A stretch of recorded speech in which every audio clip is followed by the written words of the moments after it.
Muy buenas a todos. En esta oportunidad les hablaremos sobre nuestro proyecto que consiste en un amplificador de audio de dos etapas. Mi grupo está conformado por Juliana Montenegro, Andrés Cerón, Joan Martínez y mi persona Alexander Villarreal.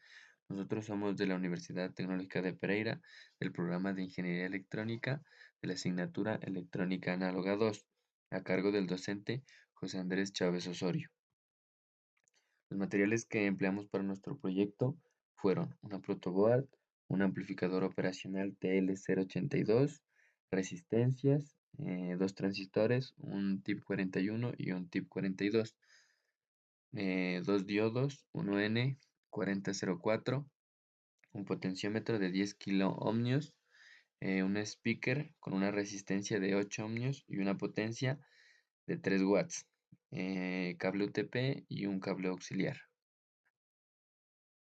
Para el análisis del amplificador de dos etapas, primero que todo, realizamos el cálculo de la ganancia de voltaje, teniendo en cuenta el voltaje de entrada que fue extraído de la salida auxiliar de nuestro celular.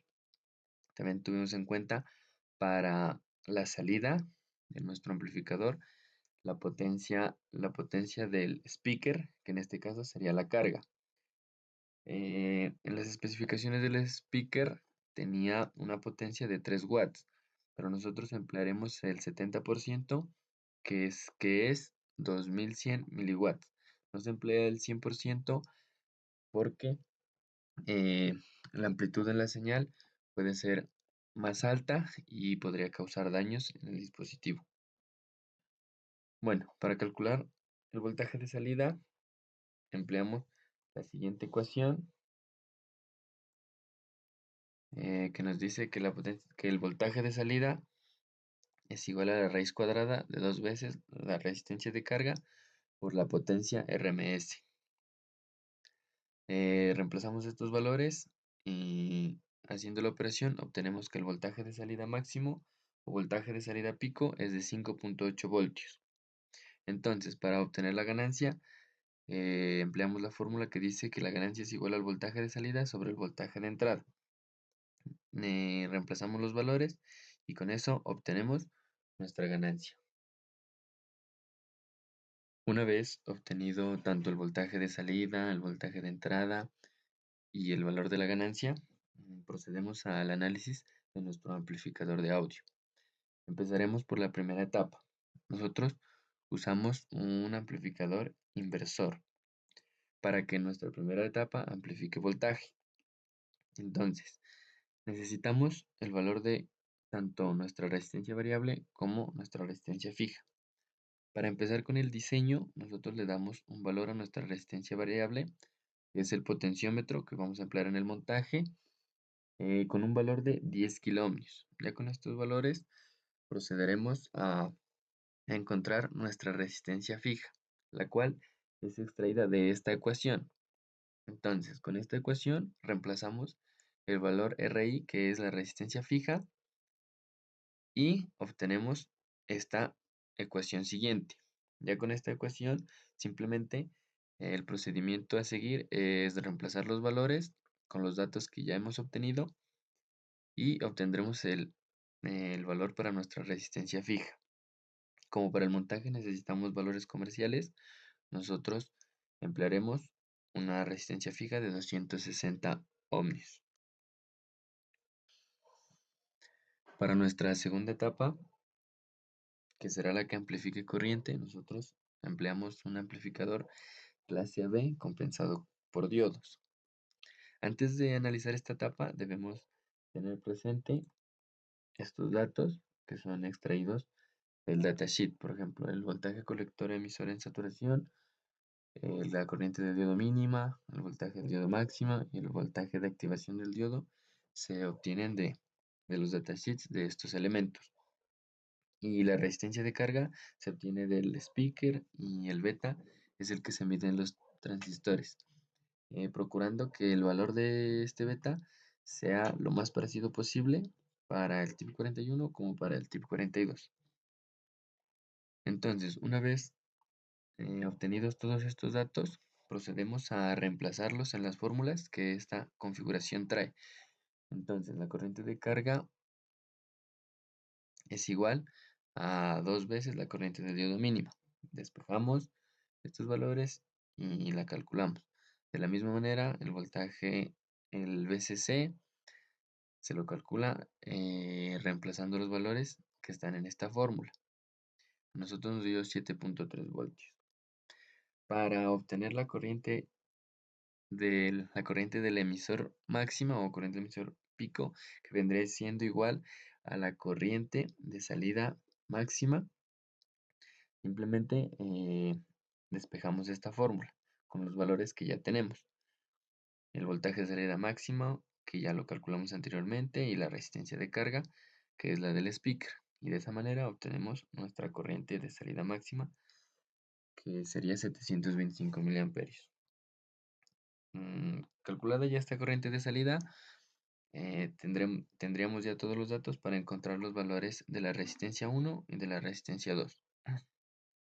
Entonces, para encontrar estos datos, simplemente empleamos esta fórmula, que es la que nos arroja la configuración. Reemplazada esta fórmula, obtenemos el valor de nuestras dos resistencias. Y una vez encontrado todos los valores para los elementos que vamos a usar, ya podríamos empezar a hacer nuestro montaje, asegurando que no tendremos fallas ni daños de nuestros elementos. Una vez realizado el análisis, procedemos a mostrar la simulación de nuestro amplificador con la unión de las dos etapas, con el fin de tomarse como referencia antes de hacer el montaje. Entonces podemos observar que la salida de nuestra primera etapa va conectada a la entrada de nuestra segunda etapa y la salida de esta va conectada ya a nuestra carga, que en este caso es el speaker que emplearemos en el montaje. En esta simulación nos vamos a dar cuenta que a medida que yo varíe la frecuencia en la señal de entrada, el sonido se tornará ya sea más grave o más agudo. Y cuando yo varíe el valor de la resistencia en el potenciómetro, eh, variará el volumen en el speaker y también aumentará o disminuirá la salida de voltaje en el amplificador. Y esto lo podremos corroborar en la señal que nos arroja el osciloscopio. Entonces, empezaremos con una frecuencia de 1 kHz.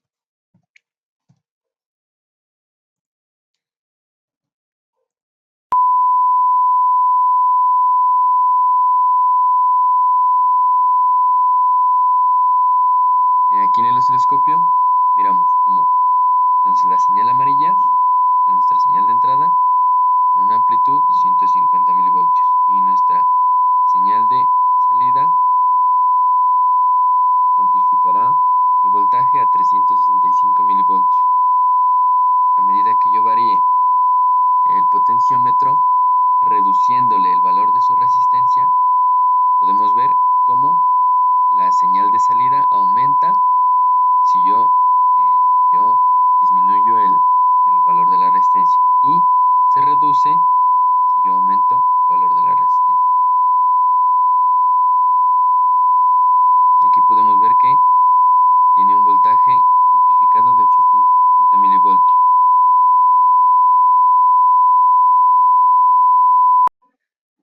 Bueno, ahora miraremos cómo al yo variar la frecuencia, el sonido será más agudo o más grave. En este caso, como reduciré el valor de la frecuencia, por ejemplo, a 500 Hz, el sonido debe ser más grave.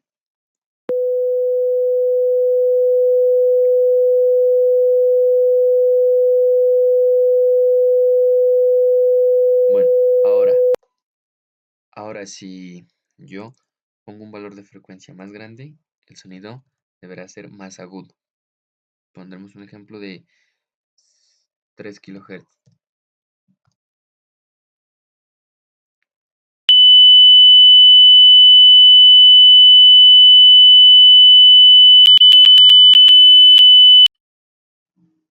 Ya corroborado el funcionamiento de nuestro amplificador, procederemos a mostrar el montaje. A continuación vamos a hacer la demostración de nuestro circuito amplificador. Inicialmente podemos observar aquí en el generador de señales la amplitud que fue obtenida por la salida del teléfono que vamos a utilizar y la frecuencia que está en 1K. Bueno, a continuación vamos a encender nuestra fuente y nuestro generador de señales. Con el potenciómetro que observamos aquí, lo que vamos a hacer es graduar el volumen de nuestro amplificador. Bueno, en nuestro osciloscopio lo que podemos observar es la entrada y la salida del amplificador. Aquí observamos la amplitud de entrada y acá la amplitud de salida. Y como en las señales se ve claramente que amplifica. Ahí es lo máximo que da él. Así ya se no ve. Después de conectar nuestro amplificador a la fuente y al generador de señales, hacemos el siguiente análisis para cada uno de los compañeros. Primero estamos con Alexander. Alexander en su oído derecho e izquierdo tiene como un mínimo de 40 Hz y como un máximo de 16 kHz. Después seguimos con Johan. Él en su oído derecho e izquierdo alcanza un mínimo de 43 Hz y alcanza un máximo de 18 kHz. Después analizamos esto con Carlos. Carlos en su oído derecho e izquierdo tiene un mínimo de 40 Hz y un máximo de 18 kHz. Y por último estoy yo, que tengo en mi oído derecho e izquierdo un mínimo de 43 Hz y alcanzo un máximo de 18 kHz. Podemos concluir de esta tabla que nuestro compañero Alexander tiene diferencias tanto en su mínimo como en su máximo valor alcanzado en la frecuencia, ya que él tiene en su máximo 18 kHz y los demás tenemos 18 kHz. Y como en el mínimo, él tiene 40 Hz, al igual que Carlos, y Johan y mi persona tenemos 43 kHz, es decir, 43 Hz como mínimo. A continuación vamos a hacer la prueba de ensayo con una canción. Entonces ponemos la canción y prendemos. Sí.